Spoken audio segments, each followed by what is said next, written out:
the financial economy and the political economy. Once the Negro is given that, then America has to change its entire posture.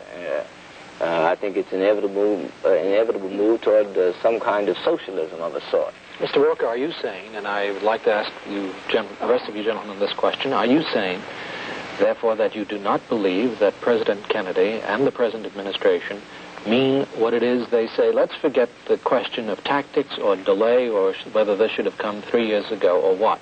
But are you saying, when you refer to the power structure and you're talking about a fear of something akin to socialism, a thorough changing of our economic and political structure, are you saying that this administration and all of those political leaders who have stood through the years for the fight that you are waging, are you saying that they don't mean what they say? I think it's well-intentioned, but when I look at it realistically as a Negro living in the Deep South, I do not see that this is sufficient to bring about what needs to be done immediately. I don't think legislation alone can do it.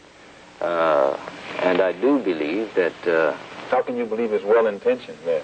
Well, I'm charitable enough to believe it's well-intentioned. I don't think it's realistic. That's why we're still in the condition that we're in. Our leaders are too charitable toward those politicians who have been using flowery words but not coming up with deeds that will be equal to those words. Sir, I think the real question is not whether they mean it, but what they do about it, whether they can pull it off. Because we've heard good words for hundreds of years now, and they haven't come off.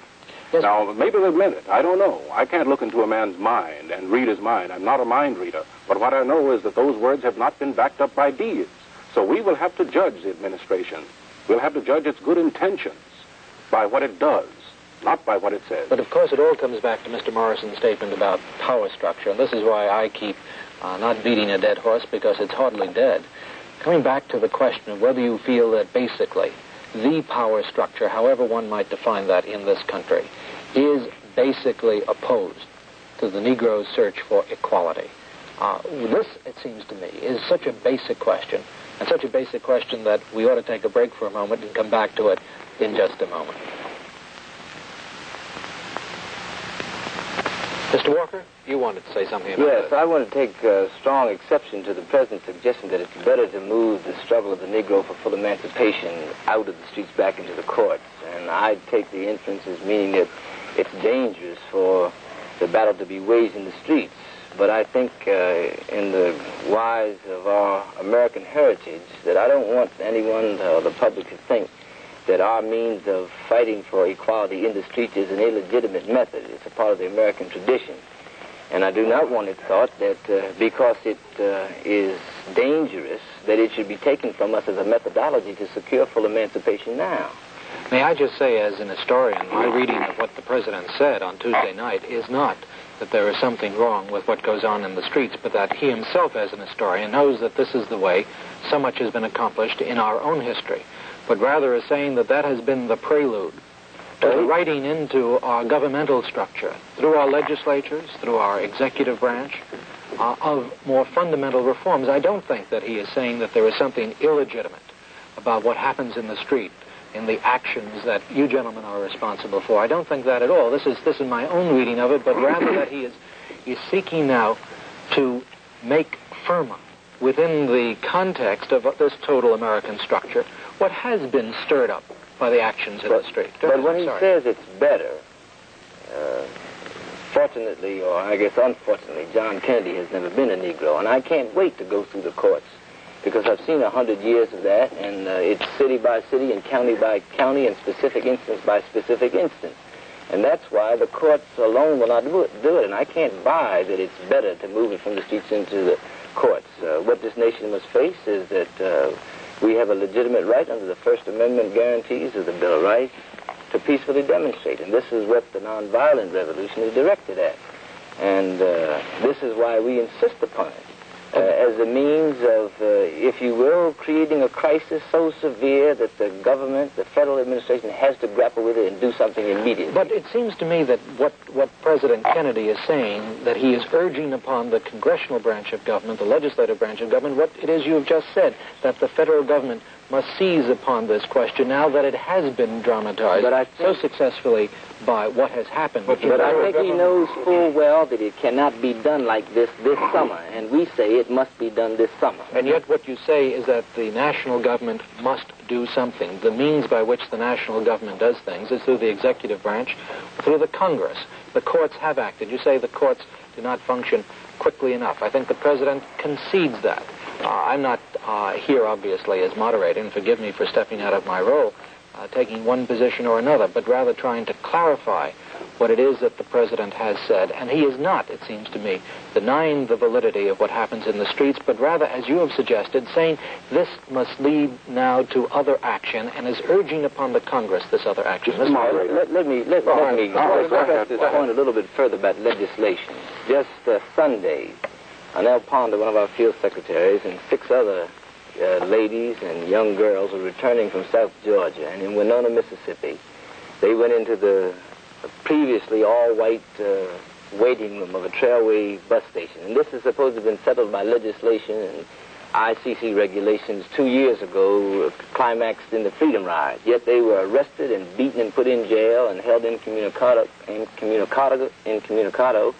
and in need of medical treatment that they never did receive. Now, this is why the Negro mood is such that we won't buy legislation alone. There's got to be legislation that is enforced by whatever it takes to enforce it. Mr. Farmer? Sir, I hope we understand that Negroes don't like being in the streets. I don't like being in the streets myself, but it's something that we have to do. I would much rather stay at home. I would much rather take things easy. I'll only be able to take things easy, you see, when this problem is settled. That's the way that we can get the matter out of the streets, by settling it. And the sooner we do it, the better for all of us. Until it is settled, we intend to stay in the streets, not as something we want to do, but as something we have to do. Mr. Morrison?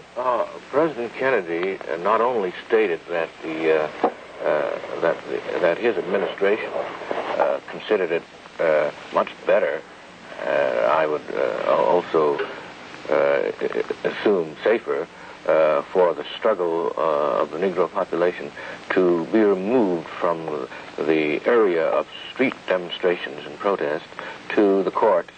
But he also stated, and I quote, where legal remedies are not at hand, redress is sought in the streets in demonstrations, parades, and protests, which create tensions and threaten violence.